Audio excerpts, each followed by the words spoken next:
you are betting against the very product you are selling, and you're just not troubled by it. I'm sorry, I can't endorse your characterization. CEO Blankfein and other Goldman executives testify that when the firm does certain types of transactions with institutional investors, it's understood that the company doesn't have the same responsibility it does when it's acting as a financial advisor. I was flabbergasted. What I can tell you is that's not what the client is thinking. The teacher's retirement fund who's coming to Goldman Sachs or Morgan Stanley is thinking that Goldman Sachs is one of the biggest, smartest banks in the world. The reason I'm coming to them is to get their advice on what to do. We wanted to hear what Goldman Sachs had to say, but after one off-camera meeting, we were told the firm wanted to see what was in Smith's book before giving an interview. The idea behind the triangular... So we spoke with Frank Partnoy, a highly respected professor of law and finance at the University of San Diego and a former derivative salesman himself. He told us he didn't think it was fair to single out Goldman Sachs. If we look back and we look at Wall Street firms that were responsible for the financial crisis, the firms that in 2007 had these huge exposures to subprime mortgages, it's not Goldman Sachs. If every bank had been like Goldman Sachs, we would not have had a financial crisis. What about in terms of ethics? In terms of ethics, I think Goldman Sachs is regarded as among the most ethical banks. I'm not sure that says a lot on Wall Street. Wall Street ethics is a sort of oxymoron, but Goldman Sachs you can trust more than just about anyone else. Greg Smith was a vice president, a relatively junior position at Goldman Sachs. Why do you think it got so much attention, what he did? Because people who work at Goldman Sachs don't talk about working at Goldman Sachs. There's like Fight Club? It is a little bit, or maybe like the mafia, that people are reluctant to talk about what's happened there. It's a golden goose, and you don't shoot the golden goose. People there make a lot of money, and they don't want to talk about it. Smith says he grew even more disillusioned after the Senate hearings when he and a Goldman Sachs partner met in Asia with a major client, the head of one of the biggest funds in the world. And he looks me and a partner in the eye and says, let me be honest with you guys, we don't trust you at all. But don't worry, there's nothing to worry about. We're going to keep doing business with you because you're the biggest bank, you're the smartest, and factually we have to do business with you. Now, my jaw almost dropped because hearing from one of your biggest clients that they don't trust you when your whole mantra and reputation is built on trust, to me it was the worst possible thing you can hear. And then I leave the meeting and the partner from Goldman Sachs who I was with is jubilant. This is great news. The client is going to keep doing business with us because they have to. In 2011, Smith moved to Goldman's London office. The very month, the company announced a wide-ranging effort to improve its business practices. Smith saw little change. He says his co-workers in London repeatedly referred to their clients as Muppets. They will find it.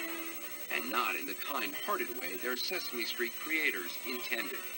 The dreamers and me. In Europe, a Muppet is a term for someone you can manipulate, someone who is an idiot. So people at Goldman Sachs who you worked with used to call their clients idiots, essentially. All the time. Not to their face, but behind their back. You heard people you worked with talk about overcharging clients, bragging about it? Within week one, I met a junior guy who was 24 or 25 years old, and the first thing he told me was he just traded a sophisticated derivative with a Muppet client who paid the firm an extra $1 million because the client was so trusting that he didn't check the price with other banks. Now, you could think to yourself, is this some rogue guy who's just talking callously about clients? But his boss, who's a managing director, was sitting right next to him, nodding and chuckling along. The boss was laughing about it. Absolutely, they were both laughing about it. Off camera, Goldman executives told us they conducted an investigation after Smith's article came out and found no evidence of wrongdoing. The firm did show us one London email in which clients were referred to as Muppets. The point, there was no mention of ripping those Muppets off. Something that Goldman says is there are procedures in place where if you have concerns, you could raise a red flag, and you can even do it confidentially.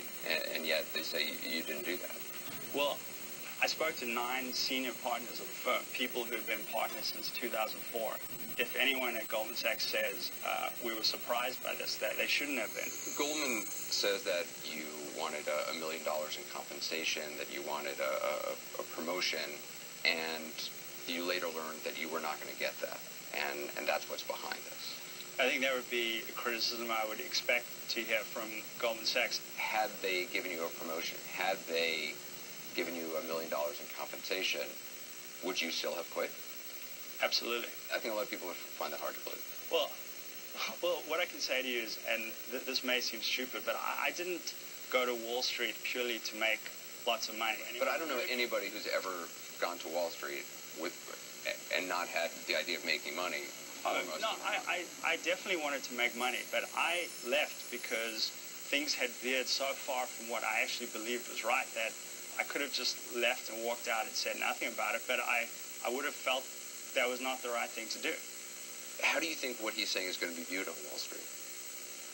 I think people at Goldman Sachs will breathe a huge sigh of relief. Relief. I think they'll read this book and they'll say, I thought there were going to be significant allegations of fraud, and there aren't. I guess one of the most troubling things that Smith is saying is that large pension funds, philanthropic institutions, they're being sold very complicated financial products that they don't even understand. Is that true? It is true. And it's a real problem for us right now, particularly in an environment where interest rates are so low. And these institutions call a Wall Street bank and say, we need something that will juice up our return. We need to make more money. And they're vulnerable when they do that. Now that his book, Why I Left Goldman Sachs, is finished, Smith told us he's not